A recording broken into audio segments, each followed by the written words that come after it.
The light blinks on top of the starting gates. About to see them go. They're off and they're racing. The last of them out of the machine is Mystical Man. Heaps of Moolah, Big Swoop, being bustled forward. Pretty keen to lead with Beats of War going up outside of it at the judge. They settle down in front of Alaskan. Back on the inside, Magic Whistle from Longines, Star Rating. And back last is Mystical Man.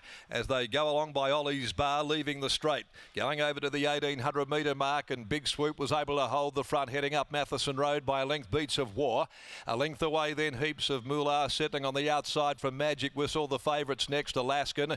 Mystical Man down on the inside of Longines, and now relegated to last, Star Rating, as they leave the 1600 post behind them and make their way to the next turn, where it's Big Swoop who leads the way by a length over Beats of War. Heaps of Moolah third over on the outside from Magic Whistle, who hugs the rail going into the back. A length away then came Alaskan. Mystical Man. Longines second from last, and seeing them all is Star Rating.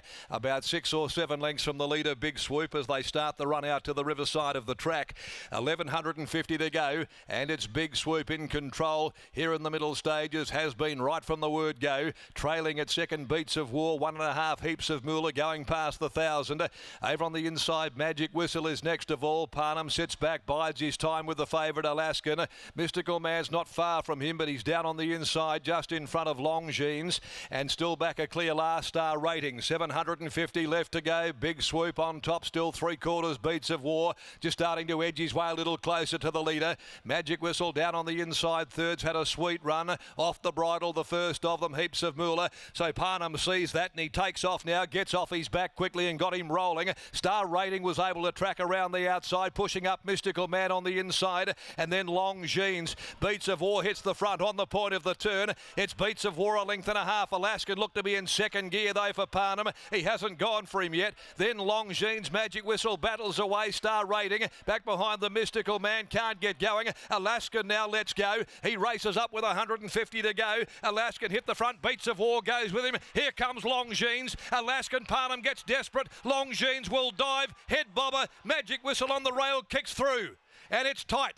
It's very close. Magic Whistle, Longines, Alaska in the middle in a head-bobbing finish. Behind those then, Beats of War, Mystical Man, followed by Big Swoop, Star Rating, and Heaps of Moolah.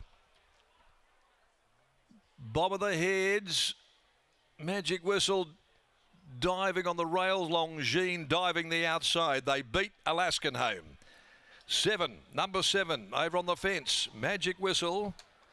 7 Magic Whistle gets the judge's verdict. Magic Whistle has won this by a nose to Longines, and a head away Alaskan in the middle.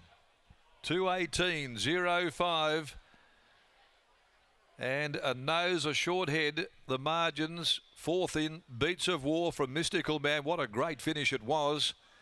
It's Magic Whistle, Luke Campbell for Misty Baisley that beats Longines. Brad Parnham from the Grant Alana Williams stable. Alaskan, another minor placing. That's 8 from 20 now. Trained by Neville Parnham, ridden by Chris Parnham. Fabulous finish. Magic Whistle wins again, having scored over a mile 2 starts ago on Scarpside at Pinjarra. And the Galar gelding grinding it out on the inside out of Tudor Royal for Dean. Mrs. M.D. Skipworth, prepared by Misty Baisley, gets there by the narrowest of margins under the vigour of Luke Campbell. Home in 36.73. 36.73. A nose, a short head. They're official, those margins. Longines by US Navy flag from Fanatic. Grant Alana Williams, Brad Parnham, and Alaskan third by Playing God out of Lady Alaska. Chris Parnham on the top weight here for Nev Parnham. But a fabulous finish to the conclusion of the Bellis Racing. We won the Cup handicap. Well, we go to the third now, the Tab Touch Westspeed Platinum over 1500 with 1 Outspoken Lad and 8 How Pretty the Scratchings with 8 to run at 19 past 2. We'll go down now and join Scotty Embry, who's in the winner's enclosure.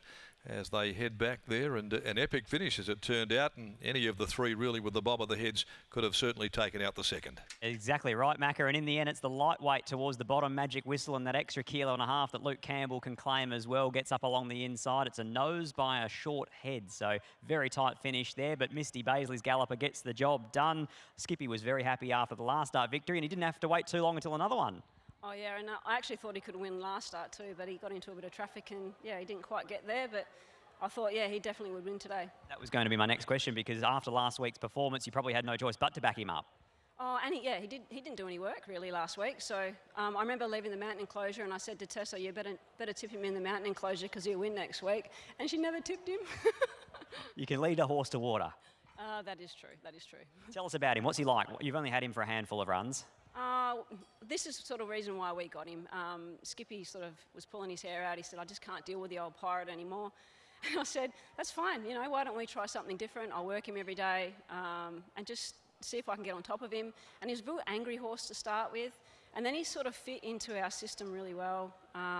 Got new friends around him, loved paddock time, loved going to the beach.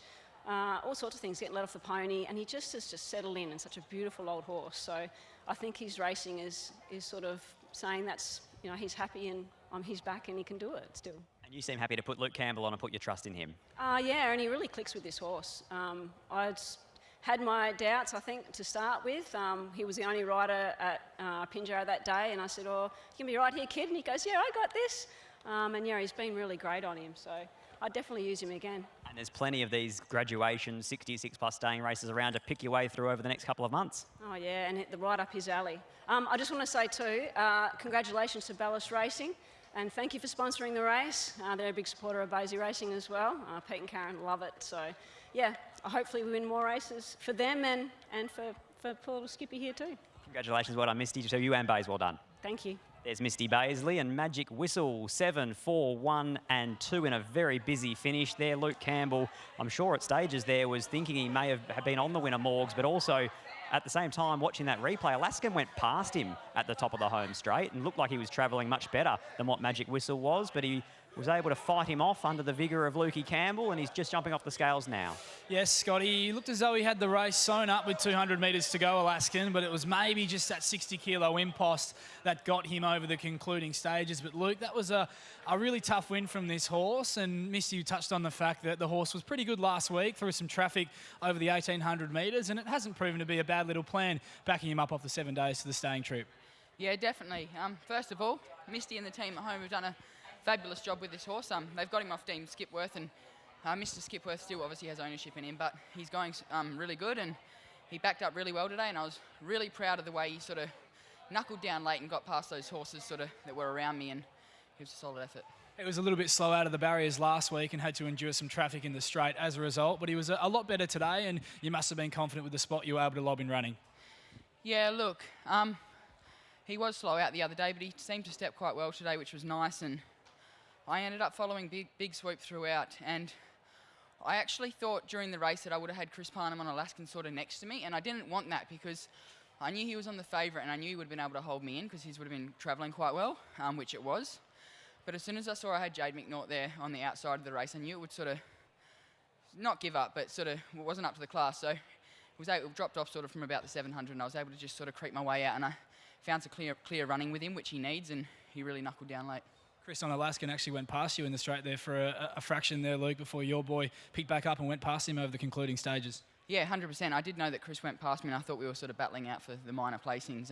Especially at the corner, Chris travelled up past us really well, a lot better than everything else in the race. But yeah, as I said, credit to my bullet boy. He really knuckled down, and I was pretty vigorous on him, but he knuckled down, he got the job done, so credit to him. Congratulations on the win. Thank you.